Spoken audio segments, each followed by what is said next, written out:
Hey guys, assalamualaikum warahmatullahi wabarakatuh. Kabajamtoota hordoftoota kiyya qaalii har'a dawaalee ajaa'ibaatiin qabadhee isinii dhiyaadhe. Kanaaf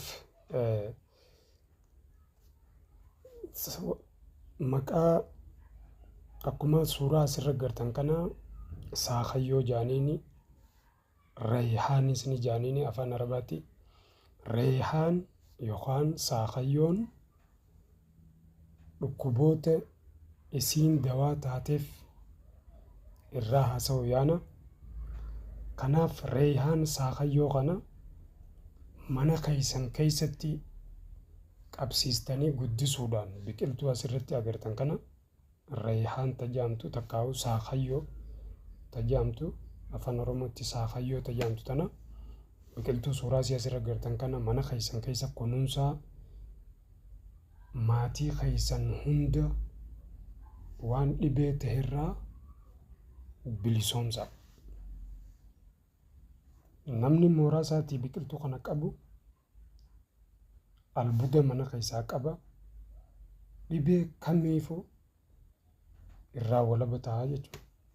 Kanaaf dhibeelee isiin dawaa taateef 20 oliitu jira kan inni riyaalitiin irra ga'e. San keessaa 17 kan inni riyaaliitiidhaan argee jiru. Namni ittiin fayyee jechuudha. Kanaaf jecha amma dhibeelee 17 irraa 7 asitti isin haasa'u deema. 7 isiin dawaa taateef jechuudha. Riyaan tun paartii lammaffaatti kaafees itti daballee paartii lammaffaatti waan isiin dawaa taateef akkaataa itti fayyadama isiitii fi waan isiin dawaa taateef akkasitti irraa isin haasa'inaa jechuudha. Har'a dhibee 7 kan isiin tun dawaa taateef dhibee gurguddoo 7 tan namni rakkachaa ni jiru, tan namni falasii barbaaduudhaaf cinqamaa jirtu addunyaan. Ta biqiltuun asirra agartan tun saakayyoon tun reeyhaan tun dawaa taateef akkaataa itti dawaa taateef ammas itti fayyadama isiitii wajjin isin haasawa. Nu hordofaan afeerraa kootii kabajamtoota hordoftoota kiyya qaqqaalii dawaalee uumamaa kan mooraa teessan keessa naannoo keessan mana keessan keessa jiruun dhibee kamirraahuu if wallaantanii walaba ta'uudhaaf YouTube keenya kana sabiskiraaybii godhaa, laayikii godhaa, sheer godhaa, viidiyooleen haaraan akka isin dhaqqabduuf maatii keenya ta'a. Gaafii fi yaada qabdan kallattiin nuuf dawwaltanii nu qunnamuu dandeessan, meeseejii fi yaadaanis nu barreessuu dandeessan jechuudha. Kanaaf nu hordofaa isiniin jenna.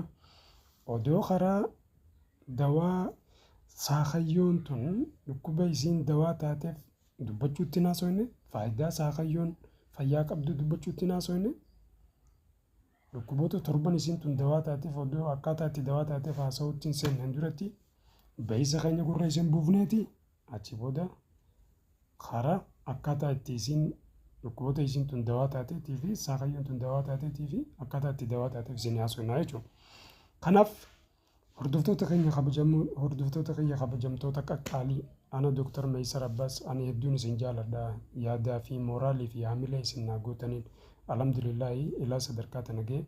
Kanaaf yuutuubarri kiyya kun karaa 600 karaa miliyonaatti akka guddatuuf laayikii, sheer namootan hiriyoottan keessanii fi hiriyaa teessaniif geelota keessaniif dabarsaa ergaafiin isin jaa irratti afeeraan isin jaa.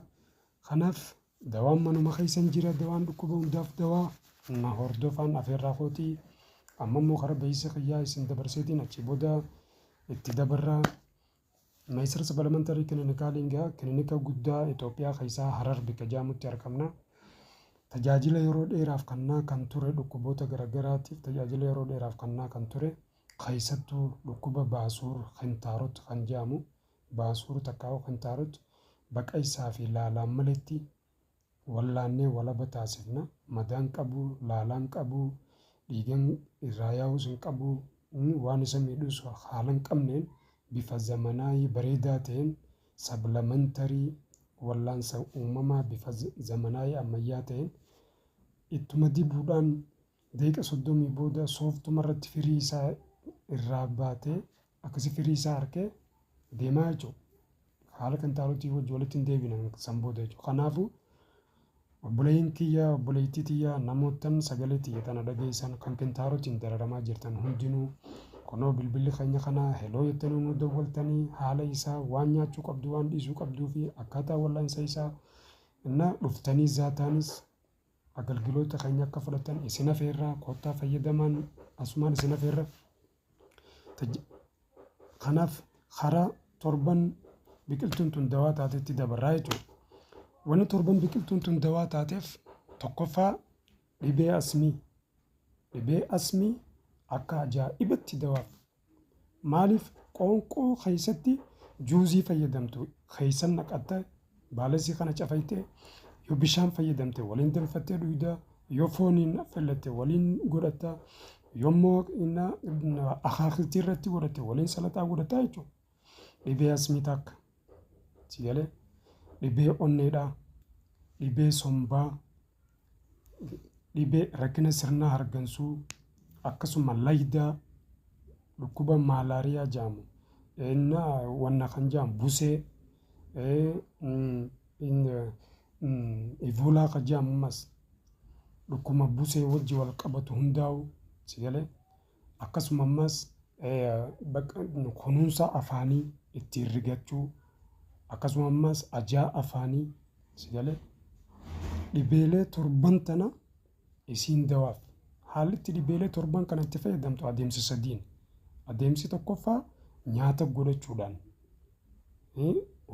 hillee yoo affeeltes isii keessa godhachuudhaan. Adeemsi lammaffaa dhangala'oo wajji fudhachuudhaan. Lammisaalee juuzii yoo godhattu taate juuzii san keessatti isii tana urreessitee keessa godhattee qiyaasa akkasitti juuzii san dhuguudhaan. Bifa shaayiitiin danfisuudhaan. Sadaffaan ammoo bifa salaxaatiin. Yoo nyaata kuduraa salaxaa akka faranjii biyya faranjii jedhatte salaxaan badhaadhe nyaattu taate takka piizaa kan nyaattu taate isa keessa godhuudhaan